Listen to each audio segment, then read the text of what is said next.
It's a common complaint about the modern vampire genre that it seems to be heavily reliant on angsty pretty boys and a large amount of abuse.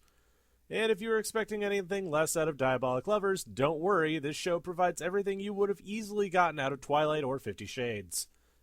Oh, aren't we excited? So the basic plotline is that there's a bunch of bloodsuckers who don't do very much other than lay around and be jerks to people. The nebulous entity known as the Church has dumped this poor Pollyanna named Komori Yui into their midst for the sake of God only knows. Now you may think that there's some big mystery afoot as to why they're here. Don't be silly. That would take away from showing this girl getting repeatedly treated like dirt and used as a walking buffet.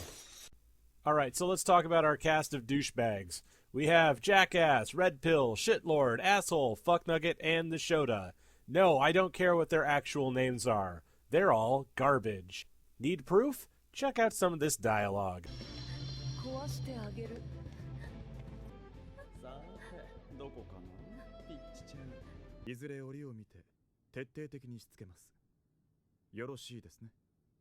This is abuse, plain and simple. I'm not the only one who thinks this is twisted, right? Well, with all this casting a haze over the story, you'd think it would be hard to lever a decent plot out of it. Well, you'd be entirely correct because it doesn't really have one. It's a string of abuse tied together with only the vaguest veneer of plot. This is originally based on a visual novel, which makes it somewhat easier to take, I suppose. I mean, how many people read Twilight and didn't see it for the rather pronounced abuse that it was until it was thrown at them in the silver screen? But that doesn't really take away from the fact that it's not only surprisingly awful for a modern anime, but exceptionally backwards. Considering there's a huge line of anime heroines out there who are impressively tough in the face of adversity, this feels like a staggering step backwards. Yui, who incidentally has a last name that means bat, is the kind of mushy nothing of a character that should immediately throw up flags to anyone watching this as to what kind of show this is. She has no personality or wishes of her own, and may as well have a completely blank face and body. Really, you could replace her with a mannequin and no one would know the difference, save the fact that mannequins don't squeal when they get chewed on for blood. I'd delve into the character, but really, who the fuck cares about them? They're not interesting, they're unilaterally awful characters with hideous costuming and even worse dialogue.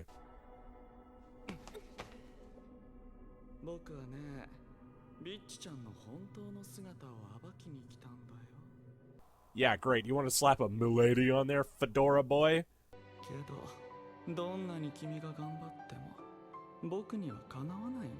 Jesus Christ, they're not vampires, they're red pill redditors. You know what's hilarious, though? The Wikipedia entry for these characters only lists Kanato the Shota as abusive. I point you to exhibits A through E.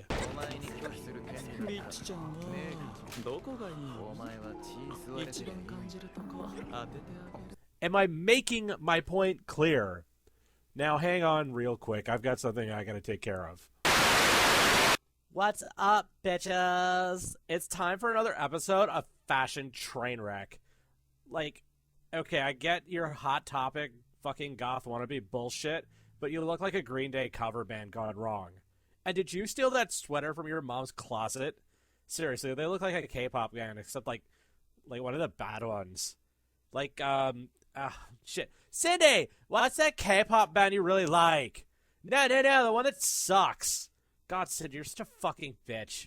Whatever, this guy's crippin' hardcore. Do Japanese people know that they get fucking shot in South Central for this shit? I'm a little poser.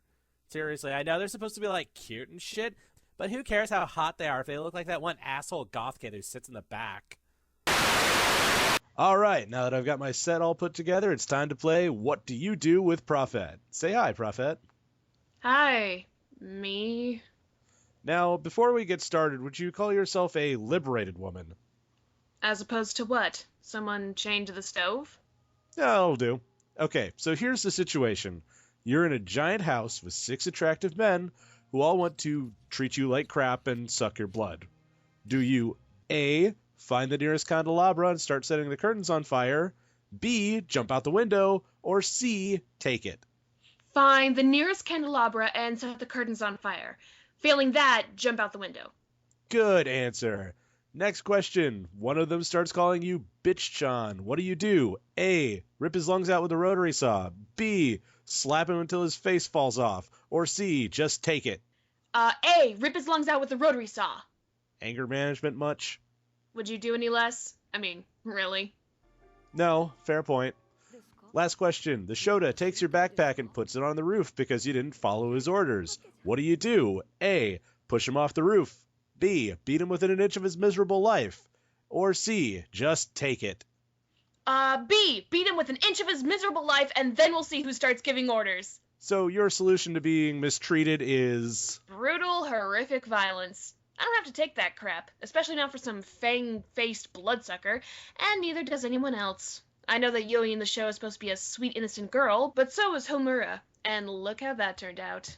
That would have made this show a whole lot more interesting. Anyway, thanks for playing. Happy to be of service. You know what's really sad? This show had every potential to redeem itself. It could have been a story about how these people came to terms with what happened in their past, because Yui was kind and patient with them, because it's shown later that they're all traumatized and broken people because of their mother. But alas, this show seems to be more in the vein of, it's women's fault they're like this, so let's beat up on women. Cordelia, the mother of 3 of these little shits, is basically Satan, who abused the kids and now they're all sorts of screwed up. I suppose it's a pretty accurate description of how the cycle of abuse works, but these kids don't seem to be unsalvageable with, years of therapy. And I mean, hey, they're undead, they've got time. Now say it with me, kids. Tragic backstory explains behavior, but does not excuse it. So Yui even ends up getting a silver knife, which could easily be used to murder every one of these little jerks in her sleep. Why does she get this? ヴァンパイアにとって殺すというのは究極の愛の告白。I'm sorry, I didn't catch that. What? ヴァンパイアにとって殺すというのは究極の愛の告白。One more time. ヴァンパイアにとって殺すというのは究極の愛の告白。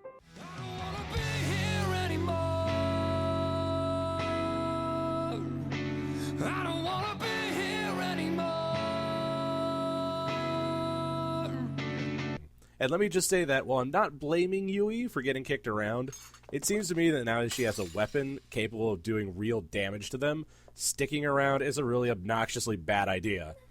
Before, yes, she was in a position of no power or ability to escape on her own, and even if she was armed, it'd be hard going. But now that she's been given a weapon, it seems like any sane person would use to leverage themselves into a better situation, if not outright leave. Maybe all the repeated blood-suckings have left her a little lightheaded. And believe you me, all that blood drinking is precisely what it looks like. Because, we can't have vampires without implied sexual assault. Oh, and it gets better, because the sound effect that they use for Yui getting bit is the same that I would use if I were to, crunch into an apple. I didn't know 15 minutes could feel so utterly endless. This crap carries on until they actually reveal that Cordelia got killed and that Yui is her new body? Whatever, if you're like me, you checked out of this turn a long time ago. It's like Ouran High School without the amusement or, tolerable characterization. The animation is okay as long as the characters aren't moving, and the costuming is, as noted, ridiculous, and the music is nothing to write home about either. Look, this show is pretty garbage, but I do have something special for all of you at home. I have managed to track down the 14-year-old goth girl responsible for designing these characters and plotline, and she even sent me a copy of the original art. People say my art is bad. Oh, cool. She included a note with it. So, it reads, "As long as they're hot, who cares?"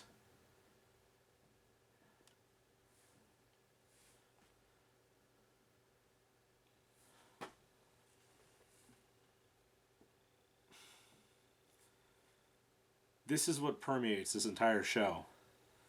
This idea that if they're attractive, hey, you know what? They can get away with anything. That's what drives people back to abusive people. That's what this show is stating.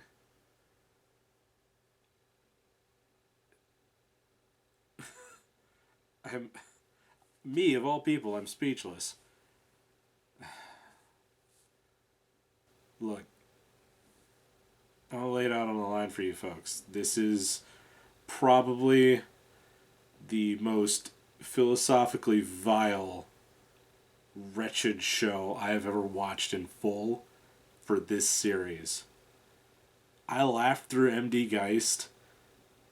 I took on Toradora because I thought it would be fun, or funny. But this, working on this show, this particular episode, was like trying to pull teeth. Even watching the show and getting footage for it was... it almost made me sick to my stomach. Diabolik Lovers is easily the most disgusting, offensive show that I've ever had to take a look at here. And it's getting a second season.